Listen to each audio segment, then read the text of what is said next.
വാർത്ത റിപ്പോർട്ട് ചെയ്ത മനോജ് നമ്മോടൊപ്പം ചേരുന്നുണ്ട് കൊല്ലത്ത് നിന്നും. മനോജിന് ഈ കേസുമായി ബന്ധപ്പെട്ട് നമ്മെ സമീപിച്ചപ്പോൾ നമുക്ക് അറിയാൻ കഴിഞ്ഞ വസ്തുതകൾ എന്തെല്ലാമാണ്? വളരെ ചുരുക്കി.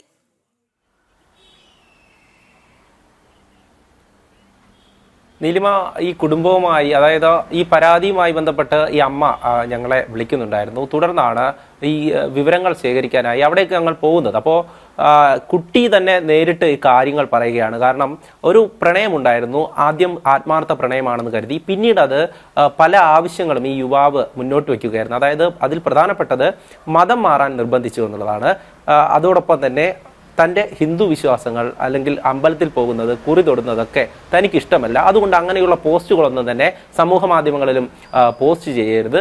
പിന്നീട് തനിക്ക് പണം ലഭിക്കും, അതായത് നീ എൻ്റെ കൂടെ വന്നു കഴിഞ്ഞാൽ, മതം മാറിക്കഴിഞ്ഞാൽ പണം ലഭിക്കുമെന്നുള്ളതാണ് യുവാവ് പെൺകുട്ടിയോട് പറഞ്ഞിട്ടുള്ളത്. ഇത് പെൺകുട്ടിയും പെൺകുട്ടിയുടെ അമ്മയും തന്നെ ഇത് കാര്യമായി തന്നെ പറഞ്ഞതാണ്. ഇതുമായി ബന്ധപ്പെട്ട് ഈ പോലീസിന് പരാതി നൽകുമ്പോൾ ആദ്യഘട്ടത്തിലൊക്കെ തന്നെ ഈ പോലീസ് ഇത് ഒത്തുതീർപ്പിന് ശ്രമിച്ചു എന്നുള്ളതാണ്. അതിനുശേഷം ഉന്നത പോലീസ് ഉദ്യോഗസ്ഥരെ കണ്ട ശേഷമാണ് ഈ യുവാവിനെതിരെ ഈ പോലീസ് കേസ് എടുക്കുന്നത് തന്നെ. അതിൽ തന്നെ പ്രധാനമായും പോക്സോ വകുപ്പ് പ്രകാരമാണ് കേസ് എടുത്തിട്ടുള്ളത്. ആദ്യഘട്ടത്തിൽ കുട്ടി പറഞ്ഞ മൊഴിയൊന്നും തന്നെ പോലീസ് രേഖപ്പെടുത്താൻ തയ്യാറായില്ല എന്നുള്ളതാണ് കുടുംബം പറഞ്ഞിട്ടുള്ളത്. ഇതുമായി ബന്ധപ്പെട്ട് ഈ യുവാവിന്റെ ബാക്ക്ഗ്രൗണ്ട് അന്വേഷിക്കുമ്പോഴാണ്, അൻവർ ഷായുടെ ബാക്ക്ഗ്രൗണ്ട് അന്വേഷിക്കുമ്പോൾ ഈ അൻവർ ഷാ പലരെയും ഫോണിലൂടെ വിളിച്ച് ഭീഷണിപ്പെടുത്തിയിരുന്നു എന്നുള്ളതാണ് ഈ കാര്യവും പറഞ്ഞ്. അതോടൊപ്പം തന്നെ മറ്റു പെൺകുട്ടി ഉൾപ്പെടെ ഈ യുവാവിനെതിരെ പരാതി നൽകിയിട്ടുണ്ടായിരുന്നു. നേരത്തെ അദ്ദേഹം പറഞ്ഞിരുന്നു ഈ മൈനറായിട്ടുള്ള പെൺകുട്ടിയുടെ പരാതി എത്തരത്തിലൊരു ലവ് ജിഹാദായി മാറുമെന്നുള്ളത്.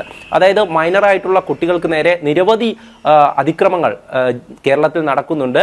അതിൽ പോലീസ് കേസെടുക്കുന്നുണ്ട്. അത് പോക്സോ കേസായി തന്നെ ഞങ്ങളത് റിപ്പോർട്ട് ചെയ്തിട്ടുമുണ്ട്. പക്ഷേ ഇതിൽ എങ്ങനെയാണ് മതം വരുന്നത് എന്ന് പരിശോധിച്ചു കഴിഞ്ഞാൽ നിർബന്ധിതമായി നിരന്തരമായി